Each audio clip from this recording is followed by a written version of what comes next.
நீங்கள் எந்தச் செயலை செய்தாலும் அதன் பொருட்டு மனம், இதயம், ஆன்மா இந்த மூன்றையும் அர்ப்பணித்து விடுங்கள்.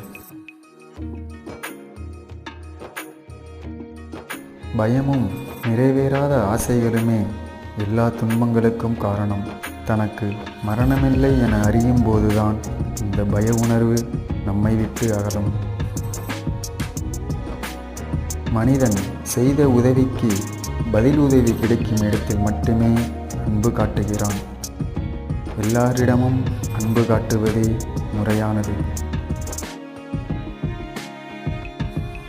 சாகப்போகின்ற நிலையிலும் கூட நாம் யார் ஒருவர் எப்படிப்பட்டவர் என்று கேள்வி கேட்காமல் உதவி செய்வதுதான் கர்மயோகம்.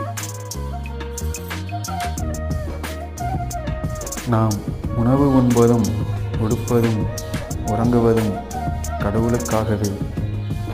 அனைத்திலும் எப்போதும் கடவுளையே காணுங்கள்.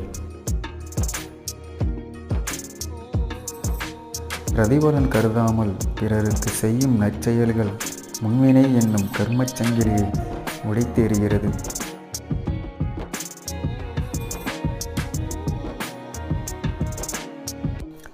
உங்களின் பலவீனத்தை எண்ணுவதால் பலன் சிறிதும் விளையாது. பலவீனத்திற்கு பரிகாரம் பலத்தை நினைப்பது மட்டுமே ஆகும். முதலில் உங்களிடம் நம்பிக்கை கொள்ளுங்கள்.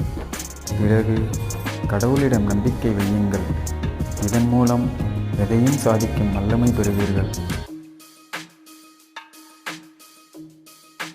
ஞானம் என்பது மனிதனிடம் இயல்பாக இருக்கும் விஷயம். அது வெளியில் இருந்து வருவது கிடையாது.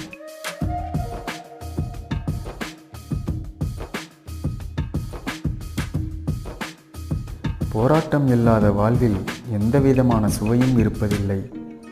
தோல்வியும் வெற்றிக்கான கதவுகளை திறந்தே விடுகிறது.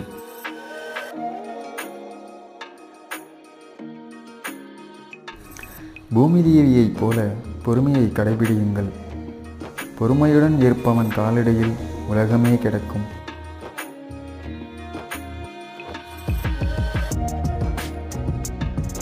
இறந்த உடலில் உயிர் மீண்டும் புகுவதில்லை.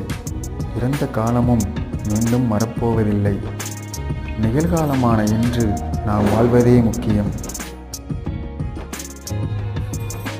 நம்ம சேனலுக்கு இப்போ தான் ஃபஸ்ட் டைம் வாங்க, சேனல் சப்ஸ்கிரைப் பண்ணிக்கங்க, லைக் பண்ணிக்கங்க, ஷேர் பண்ணிக்கங்க.